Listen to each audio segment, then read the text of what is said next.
Oi, pessoal. Bom, nesse vídeo a gente precisa trabalhar um pouquinho sobre o contrato de compra e venda, tá?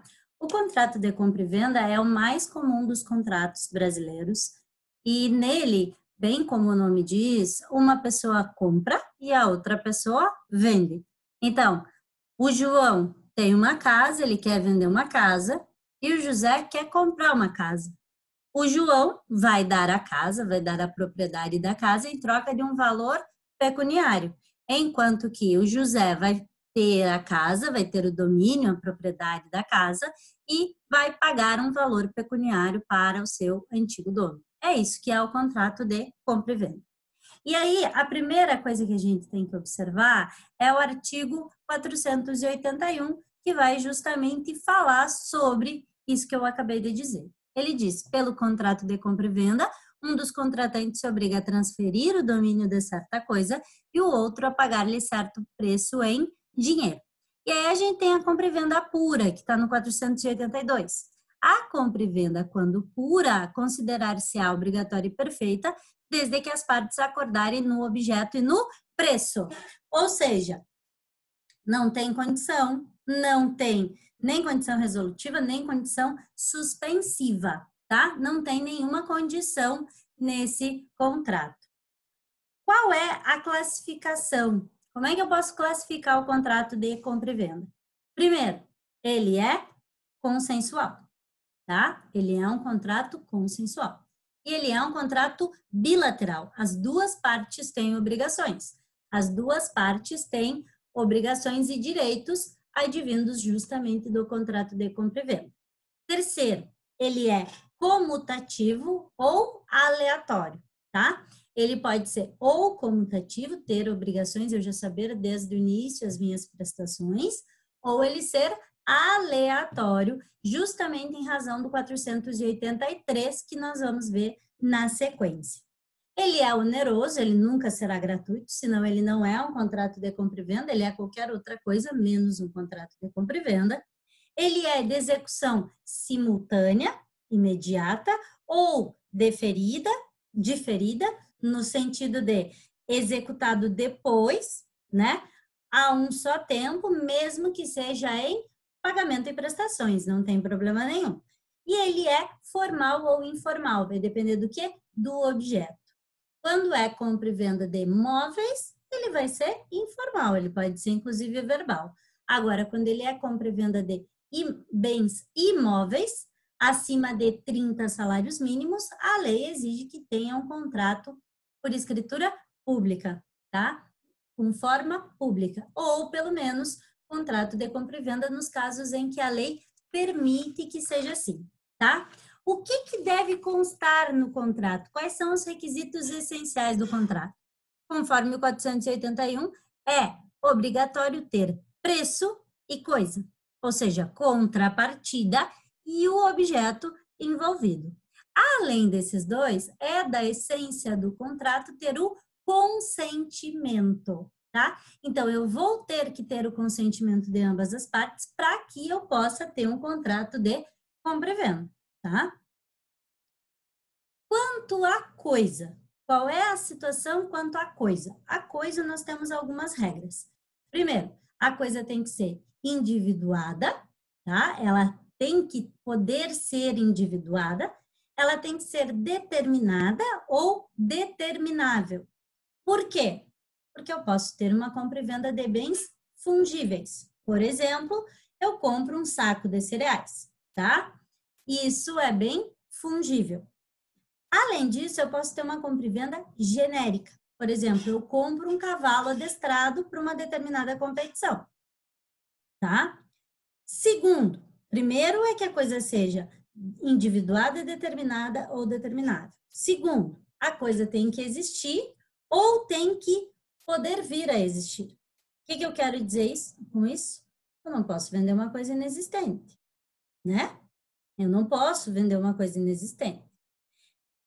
Terceiro, a coisa tem que se encontrar no comércio. Ou ela tem que poder ser vendida. O que se quer dizer com isso? Que eu não posso vender uma coisa que já pereceu, que já estragou, que já não existe mais, Assim como eu também não posso vender, por exemplo, um bem que esteja em asta pública. Por quê? Porque ele será vendido em asta pública, ele não pode ser vendido fora disto, né? Então, eu não posso vender uma coisa que não está podendo ser vendida, que não está no comércio. E eu posso vender coisa atual ou coisa futura. Inclusive, essa foi uma das dúvidas que foram levantadas em relação à compra e venda. Posso vender coisa atual ou futura? Poderia me dar um exemplo? Ainda ficou confuso para mim. O que se quer dizer com isso? Vender coisa atual ou futura está no artigo 483 do Código Civil, e para entender o 483, eu tenho que lembrar dos contratos aleatórios, que a gente já viu. A compra e venda pode ser objeto de coisa atual, coisa que está aqui na minha frente, ou uma coisa futura, uma coisa que vai existir. Nesse caso, ficará sem efeito o contrato se esta não vier a existir, salvo se a intenção das partes era de concluir contrato aleatório. O que eu quero dizer com isso? Eu tenho duas situações. Eu tenho a venda condicional. Quanto à coisa, a coisa atual é a mais comum, né? Eu quero vender um copo. Aqui está o copo atual. Quanto à coisa futura, ela pode ser uma venda condicionada ou uma venda definitiva. A venda condicionada, que está na primeira parte do 483, ela tem que vir a existir a coisa para que se cumpra o contrato, tá? Então, é uma venda de uma coisa que é esperada, tá? Que vai existir, que eu tenho certeza que vai existir. Se ela não existir, não sai contrato. Tá? Salvo, e aí o 483 diz, salvo se as partes firmaram um contrato aleatório. Se as partes firmaram um contrato aleatório, vai ter que ser pago de qualquer jeito, foi isso que a gente viu lá no contrato aleatório. Por isso, o contrato de compra e venda pode ser comutativo ou aleatório, tá? Por exemplo, comprar uma produção de soja, tá? Eu vou comprar a produção de soja. Então, se a produção de soja acontecer, se a soja vingar, se a soja puder ser colhida, eu vou comprar ela, tá? Do contrário, não sai contrato, exceto se lá no contrato constou que era um contrato aleatório. Aí tem que ser pago pelo 458, 459 do Código Civil. A venda definitiva, ela está na segunda parte do 483 e é um contrato eminentemente aleatório. Lembrem do contrato aleatório para poder entender uma venda definitiva, que é justamente a venda da esperança, tá? A venda da esperança. E aí sempre vai existir o contrato porque foi acertado como um contrato aleatório. Então, por isso tão importante o contrato ser feito corretamente, constando aquilo que realmente as partes tinham interesse e realmente a vontade das partes que estão envolvidas no contrato, tá? A outra pergunta que saiu nas dúvidas é justamente sobre o nosso próximo tema, que diz: Prof, se puderes dar um exemplo mais conceituado sobre vender coisa alheia e litigiosa, sobre os riscos da coisa na compra e venda, a retenção da coisa e do preço, né? A questão dos exemplos para que a gente possa entender. Primeiro, eu posso vender uma coisa alheia, uma coisa de outro? Não. A dúvida da doutrina é se eu não posso vender porque é inexistente ou se é ineficaz. Para o Risardo, para o professor Arnaldo Risardo, é inexistente.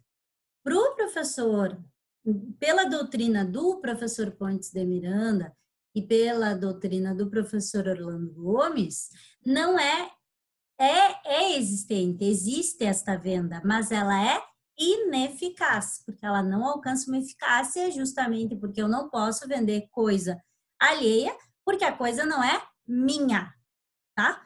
Por exemplo, eu vendo um terreno, mas esse terreno não é meu. Claro que pode acontecer de eu ter um contrato, uma promessa de compra e venda, tá? E aí eu não tenho a propriedade, eu tenho só uma promessa de compra e venda. Aí, se eu garantir que essa promessa de compra e venda se efetive, né, que eu tenha realmente a propriedade do imóvel, aí eu poderia vender o imóvel. Então, pode ser ratificada esta situação. Essa situação pode ser resolvida posteriormente. Mas enquanto ela não é resolvida, ela é ineficaz, porque eu não posso vender uma coisa que não é minha, tá? Eu pego o estojo da colega e eu vendo o estojo. Não pode, a coisa não é minha. Exceto se eu comprar o estojo da colega, e daí eu posso vender o estojo da colega, tá? Na prática, a jurisprudência tem entendido como ineficaz uma venda de coisa alheia. E mais, cabendo perdas e danos por causa de todo o prejuízo advindo desta venda, tá? E de tudo que com ela está acarreta a partir dela, tá? E a coisa litigiosa? A coisa que está em litígio, eu posso?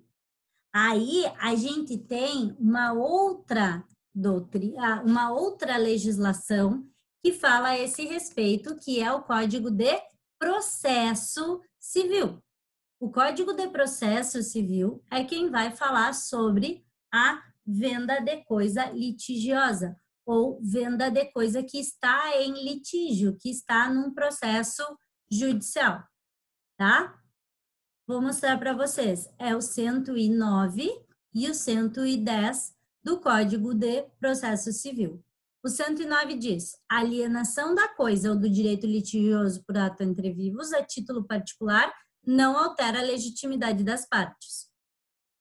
O adquirente ou cessionário não poderá ingressar em juízo sucedendo o alienante ou cedente sem que o consinta a parte contrária. O adquirente ou cessionário poderá intervir como assistente.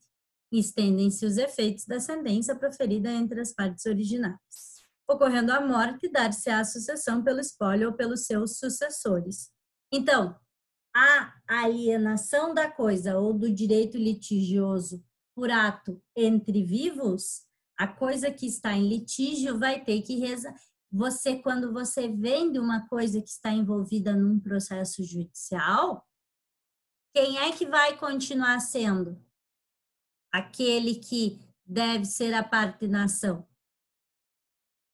Conforme o parágrafo 1º, o adquirente ou cessionário não poderá ingressar em juízo sucedendo, sem que o consinta a parte contrária. Então, o adquirente pode entrar como terceiro, sim, desde que o que está vendendo a coisa litigiosa aceite e o que está envolvido no processo judicial, né? Não o que vendeu mesmo, mas a outra parte que está envolvida no processo judicial.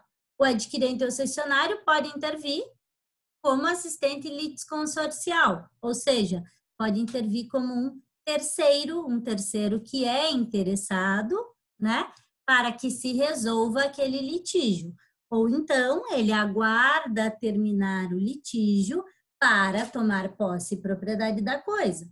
Ou para tomar propriedade da coisa, ele já pode ter a posse e não terá propriedade. Isso acontece muito no dia a dia.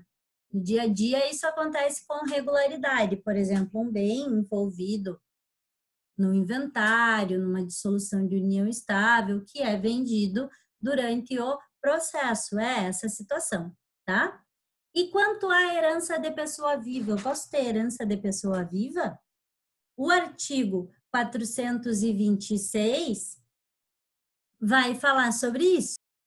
Esse artigo diz que não é possível, não pode ser objeto de contrato a herança de pessoa viva. Por quê? Porque a gente nem sabe qual vai ser a herança quando a pessoa falecer. É só a partir do falecimento que vai se abrir a sucessão. Mesmo legítima ou testamentária, não tem problema, mas a sucessão, ela só acontece com o falecimento. Então, eu não posso dispor de algo que não está no meu patrimônio. Por quê? Porque eu nem sei se um dia vai estar. Eu nem sei se aquilo ali vai realmente se tornar herança, tá? Então, não pode ser objeto de herança de pessoa viva. Não existe. Quais são as obrigações do vendedor e do comprador? num contrato de compra e venda? Quais são as obrigações que o vendedor e que o comprador possuem?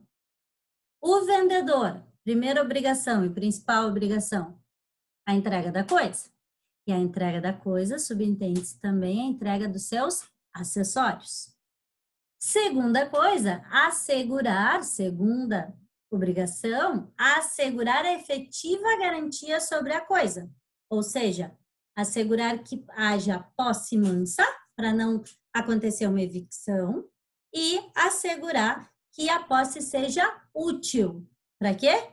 Para não acontecer um vício redibitório. Tá? Para não ter nem a perda do bem por causa de uma decisão, a evicção, e também não ter os vícios redibitórios, ou seja, algo que torne a coisa de menor valor do que aquele que a coisa tinha quando ela foi adquirida, tá? Ao mesmo tempo, quais são as obrigações do comprador? Primeira obrigação é pagar o preço. E única obrigação, pagar o preço. Mas e se ele não pagar? O vendedor tem que entrar com uma ação, tá? Ou ainda, posso reter o bem. Em que casos pode-se reter o bem? 494 e 495 do Código Civil.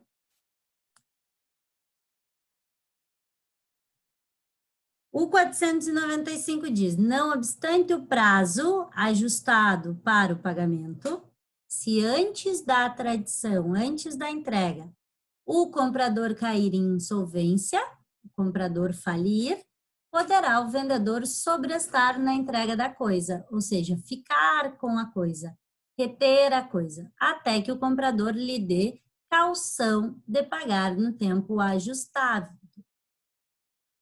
494, se a coisa for expedida para lugar diverso, se for marcado que vai entregar num local, por ordem do comprador, por sua conta correrão os riscos, uma vez entregue a quem haja de transportá-la, salvo se das instruções dele se afastar o vendedor. Nesse caso aqui, quem é que paga as custas? Aquele que trocou o lugar, o comprador. E o devedor vai poder reter o pagamento, reter o bem até que seja pago esses valores a mais que foram trazidos para a situação, para esse contrato, tá? Além das obrigações,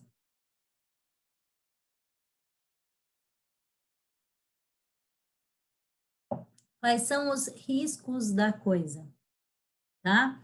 O que quer dizer isso? Artigo 492, que deve ser lido junto com o 494, que eu acabei de trabalhar com vocês.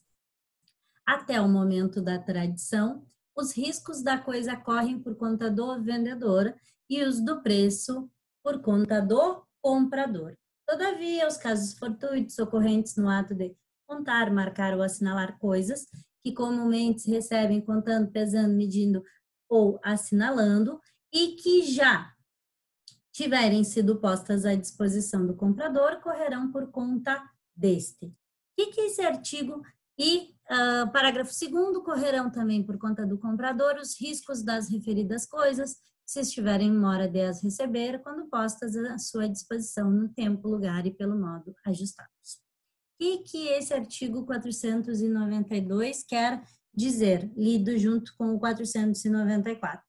Primeiro, até a entrega, os riscos são do vendedor. Os riscos da coisa, ou seja, se qualquer coisa acontecer com o objeto, a responsabilidade é do vendedor. Por quê? Porque a coisa está em poder do devedor. Se está em poder do vendedor, desculpa. Se está em poder do vendedor, é o vendedor que vai pagar por aquilo que for causado à coisa, tá?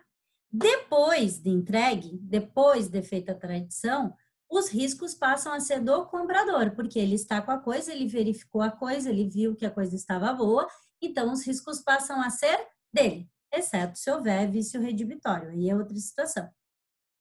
A terceira possibilidade, se a coisa já estiver à disposição do comprador, mas ele não pegou ela ainda, ou seja, ele já teve acesso a ela, mas ele não pegou a coisa ainda, mas já teve acesso, a responsabilidade é dele, do comprador, tá?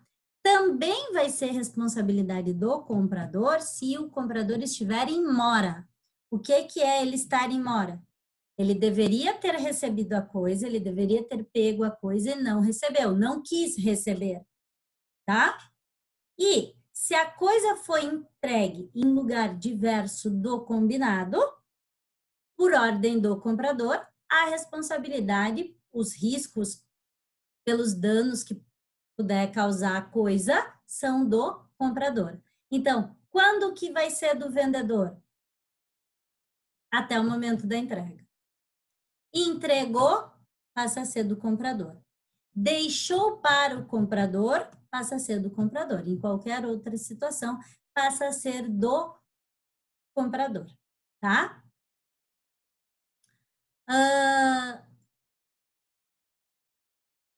Além disso, e seguindo depois dos riscos da coisa. É anulável, artigo 496, é anulável a venda de ascendente a descendente, salvo se os outros descendentes e o cônjuge do alienante expressamente houverem consentido, tá? Por quê? Porque o pai não pode vender ao filho, salvo se todo mundo concordar. Salvo se todo mundo concordar. O que eu quero dizer com isto? Para que ela não seja declarada nula pelo artigo 166, lá inciso 5, por não cumprir um requisito legal, a compra e venda de um ascendente para um descendente, de um pai para um filho, tem que ter a anuência de todos os demais descendentes e do cônjuge, ou seja, dos herdeiros, dos futuros herdeiros desse ascendente. Nesse caso, a ela vai poder ser feita.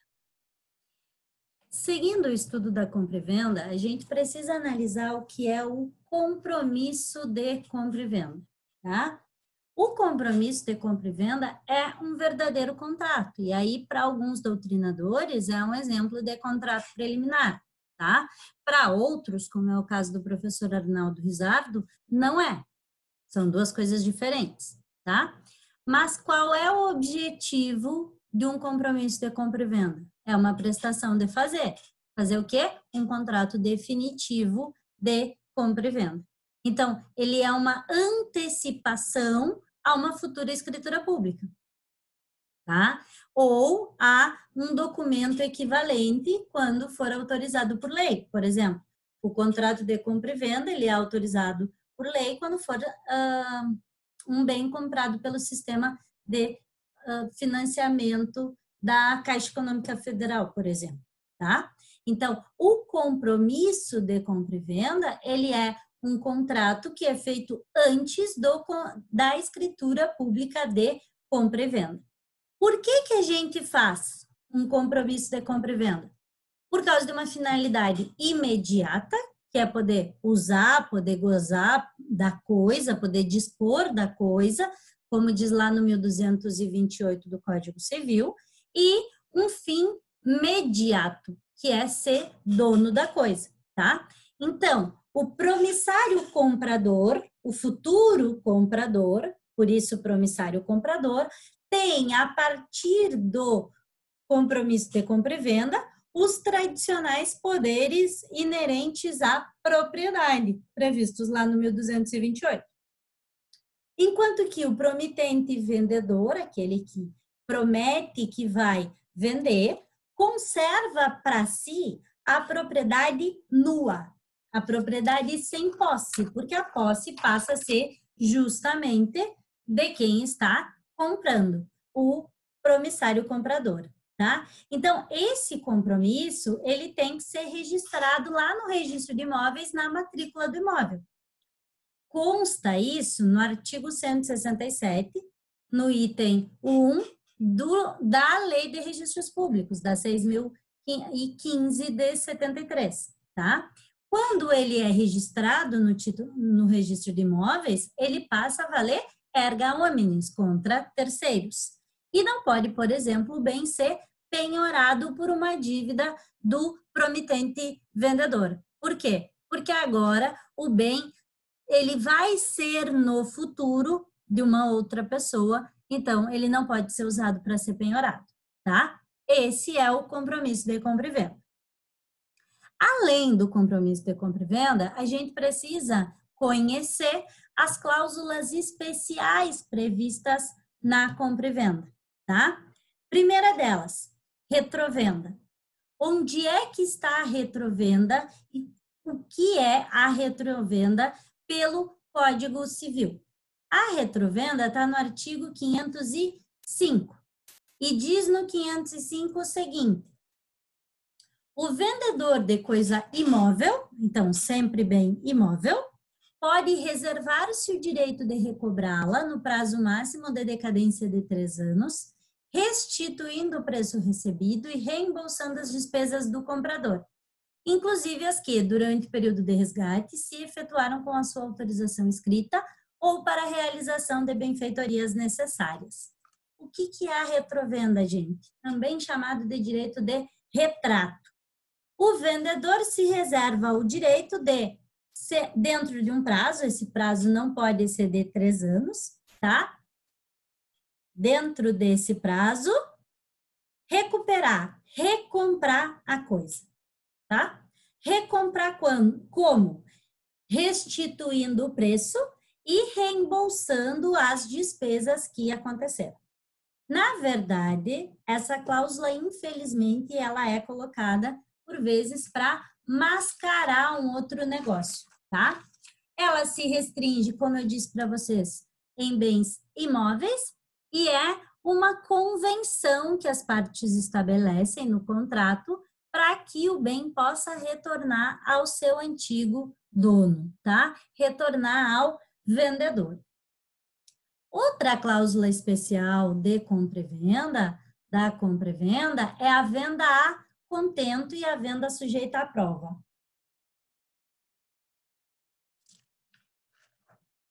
A venda a contento, a gente tem ela no 509. A venda feita a contento entende-se realizada sob condição suspensiva, ainda que a coisa lhe tenha sido entregue, e não se reputará perfeita enquanto o adquirente não manifestar o seu agrado. Ou seja, ela se realiza a partir do momento que o comprador se satisfaz com a coisa. Ele experimenta a coisa e ele se satisfaz com a coisa. Se ele não se agradar, se desfaz o contrato. Depende da satisfação do credor, tá? Do comprador, no caso. A venda,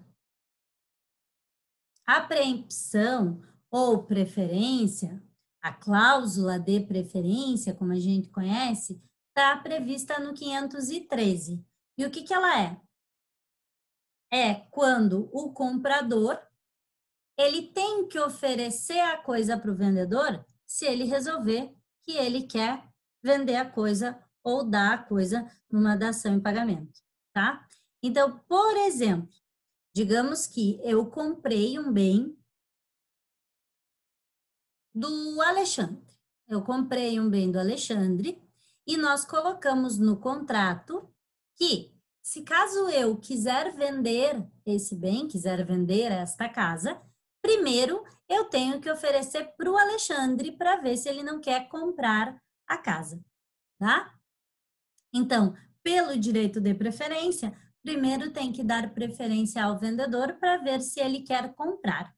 Diferente da retrovenda, na retrovenda eu tenho a obrigação de vender de volta para aquele que me vendeu anteriormente, tá? Nesse caso da preferência se eu resolver vender o bem, eu vou ter que oferecer a quem me vendeu primeiro, tá? Se ele não quiser, eu estou liberada disso. Qual é o meu prazo? Qual é o prazo que eu tenho que utilizar para poder exercer essa preferência? Parágrafo único do 513.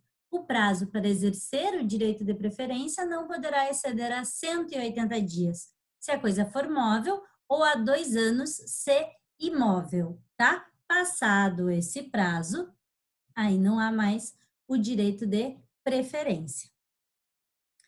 Se não exercer a cláusula de preferência, o que acontece? Artigo 518. Responderá por perdas e danos o comprador se alienar, se vender a coisa sem ter dado ao vendedor ciência do preço e das vantagens que por ela lhe oferece. Responderá solidariamente o adquirente se tiver procedido de má fé, se o adquirente souber que havia essa cláusula de preferência e esta cláusula não foi cumprida conforme dizia no contrato. Qual é a ação que eu entro aí? Uma ação reivindicatória com anulatoriedade do ato, com a anulação do ato, tá? Além destas 3 cláusulas referentes à compra e venda, nós temos mais a venda sobre documentos, tá? A venda sobre documentos. A venda sobre documentos está prevista no 529 e ela quer dizer claramente que, primeiro, o comprador e o vendedor acertam um negócio, tá? E esse negócio vai se efetivar com o quê? Com a entrega de documento. Ou seja, diz ali no 529, na venda sobre documentos, a tradição da coisa é substituída pela entrega do seu título representativo e dos outros documentos exigidos pelo contrato, tá?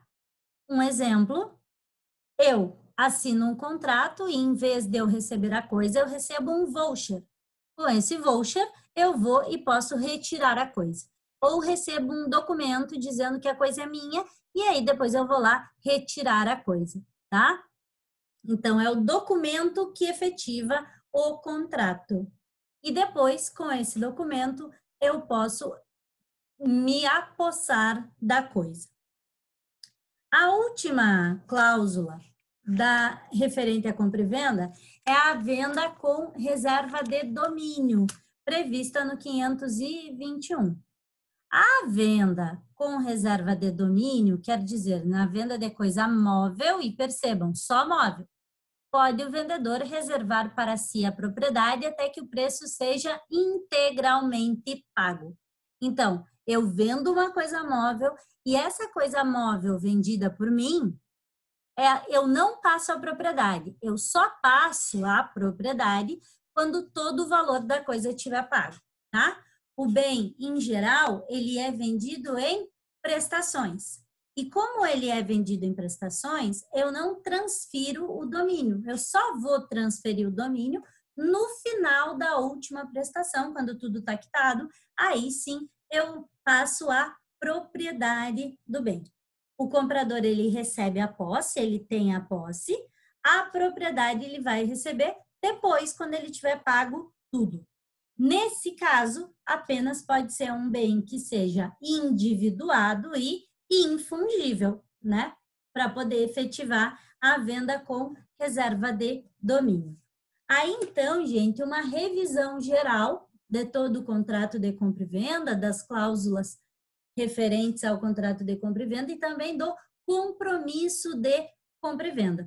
Esse que é o contrato mais usual do nosso direito contratual, por isso também mais extenso o número de dispositivos legais pertinentes a ele, tá bem? Até a próxima!